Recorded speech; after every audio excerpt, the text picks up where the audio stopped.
Hello dear friends, it's Bernd here.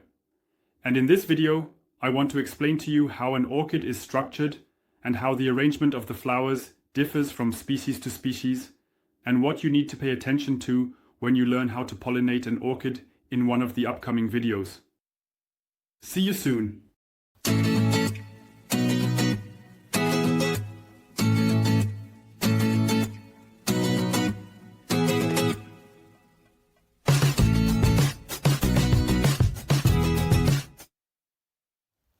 Actually, one should say that flowers are just flowers. They don't differ from each other. It's no different with orchids. We have a few petals and a few pistils, and so on. But it does differ in a certain way, even within the species. How? The flowers are structured. Now let's count. 1, 2, 3, 4, 5, 6 petals. It's basically like having 6 petals. That's still 1, 2, 3, 4, 5. Then there's this funny nose and this lip getting closer to the camera. Here, this funny nose and this lip, 1, 2, 3, 4, 5 petals. What is he talking about? Because I'm going to show you this in detail and draw a flower for you and label it in such a way that you know how the flowers are structured. Let's take a look at that right now. I say that an orchid basically consists of 6 petals. That's why I'm going to draw a completely normal flower now and then sketch the orchids over this drawing. So I think you'll see shortly how the basic structure should look. So here we have a petal. Then we have a petal here. Here's a petal. We have a petal down here, we have a petal here, and we have, oops, that doesn't look so great. But we basically have a petal here as well. That means we're going to make this petal look nicer now. So now we basically have a flower here. In this flower there is usually a pistil in the center. Or rather, that's where the pollen is in the flower. And now we basically have a nice, finished flower. But that doesn't really have anything to do with the orchids directly. Because we have this petal here, the orchids have it too. This petal is also found in orchids. This petal is also found in orchids. This petal is also found in orchids. This petal is also found in orchids. And now it gets quirky, because this is something that orchids have specifically. This is the lip here. I'm trying to draw that in here. So here is this nose, then we usually have a notch here. And it all goes like this. It's not perfect, but I think you can already see the pattern of an orchid.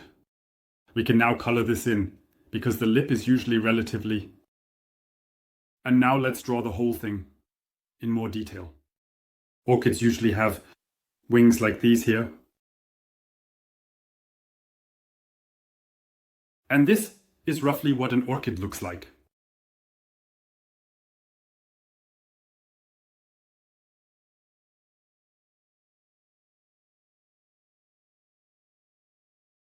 To explain, here we see the structure of the orchids. Here we see the structure of the lip and the column. And how exactly this whole thing is divided, I'll explain to you now. We have outer and inner petals. Number 1 is the outer petals. Number 1 is also called a sepal. I'm going to write that down here. Sepal. These are the outer petals. Then we have the inner petals. These are number 2.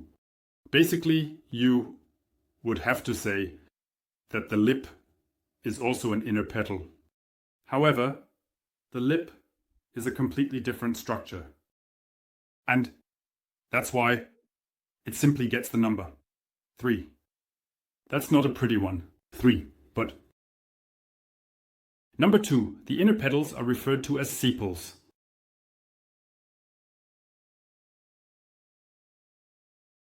Petals, and number 3 is the lip, as I already mentioned.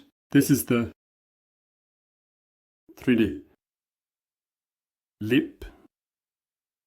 The lip consists of several components. This here is one of them. The column is later.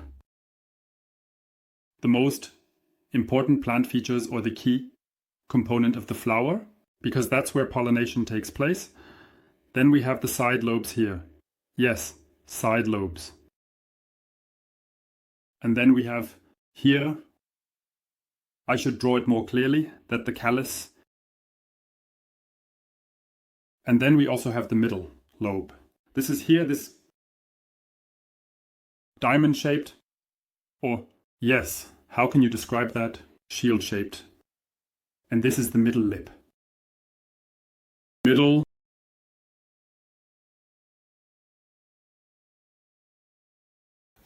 We can now take a look at this whole thing here in the flower of the Phalaenopsis. That means we have these petals here. These are the outer flower petals. From the back, you can see this flower quite well. These are all the parts that are practically greenish in color. If we move forward, what you can always refer to as ears, those are the petals. So, petals. Petals. And this whole thing here is the lip. We have the same principle with Cattleya orchids. Here you can actually see quite well, we have the 3 outer petals, then the 2 inner petals. What you could refer to as ears because it looks like ears, and here we have the lip. So that we can better visualize the whole thing for future pollination and know where to look, we need to examine the flower from below and, most importantly, from the side. And this is now the area of the lip, which means the drawing of the flower is now disappearing for a moment. And then I'll just sketch an orchid flower for you schematically from the side. Namely, from this perspective, like with this flower, let's just take a look at the whole thing.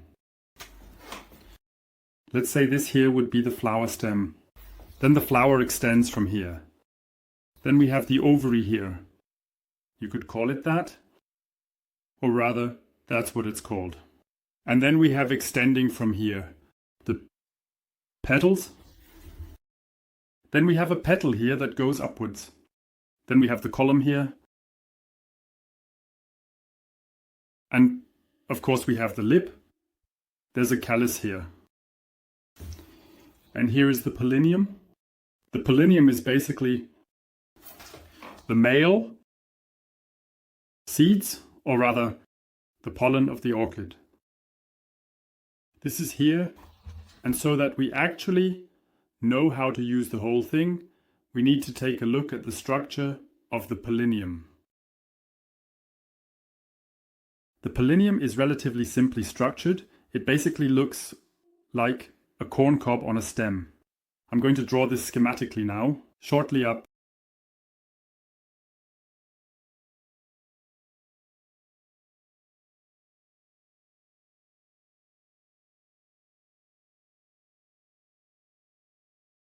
This is roughly what it looks like. And this is the stem, this is the pollinium, and this here is the adhesive disc. The adhesive disc, you can easily show that on the orchid. And I hope that this works out the way I promise, because this is basically the next step in pollination. And it is located down here at the flower. I'm going to zoom in here now. This will probably make the image a bit blurry and shaky.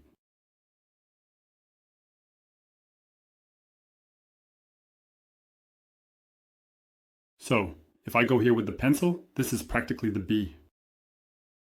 I'm landing here. Then I already have something here. That has been removed from the orchid. And as we can see now, we see here 2 yellow dots. I need to take a different pencil now so I can show this better. Here we practically have the pollinia. This is what I removed from the orchid. And I hope this works now that I can remove it. Wonderful, it worked. And here we see the pollinium. This is basically what we can see here now. I'm zooming out again. You can see the structure here, the sticky disc, then up here the pollinium and the stalk. And that's exactly what we can see here. And this is also what you can use to pollinate the orchid. And I'm doing that now, but I'll explain it to you better in another extra video. Attention, now it's getting erotic because here it comes. Bee and flower sex. Actually with a pencil, but whatever. We see the flower here. Here is the pollinarium. With the pollinium or with the pollen, you could also say, and now I'm practically leaving here, into the flower. And hope that this works. Crackling, orchid eroticism or something like that. And now you can already see one has stuck to the flower. And that's basically it for the pollination. But as I said, I'll do that in an extra video. Now one is practically still hanging on here. With that, you could basically pollinate another flower directly. And then we can continue. But I'm doing the second one for safety, just going into the flower here. Now you see bee empty, pencil empty, no more pollinium attached, the flower is pollinated. At some point, once the flower is pollinated, it wilts relatively quickly. Then the seed forms here at the ovary, just like it does in other plants. And then we already have a fertilized orchid. The structure of the flower isn't everything we should know about orchids. We should know when it comes to what the flower is like, or how the different species differ. That's why I'm just going to remove all of this now and explain a few more things to you. More information. On one hand, there are differences between the lady's slipper and the Phalaenopsis. You see, the lady's slipper has a flower. That means we have a single flowered inflorescence in a lady's slipper. And that's already a characteristic of various orchids. We also have that here with the Sophronitis coccinea, that's also a single flowered inflorescence.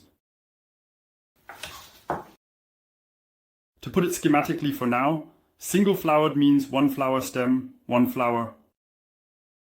Then we have, for example, in Phalaenopsis, or also in Vanda, in many other orchids, where the flowers are arranged like a ladder, left, right, and that's a cluster. That means here a flower, stem, here a flower, here a flower, here a flower, here a flower, and here a flower. That's the cluster. So single-stemmed, cluster. Then we have another arrangement. I'm just going to set the orchid aside for a moment. And we have a branched cluster. A branched cluster, for example, can be found in Red Antara.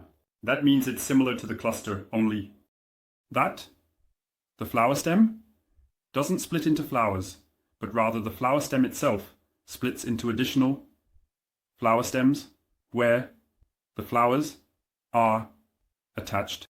You can also find that in Phalaenopsis. It depends on what kind of crossing partner is involved here.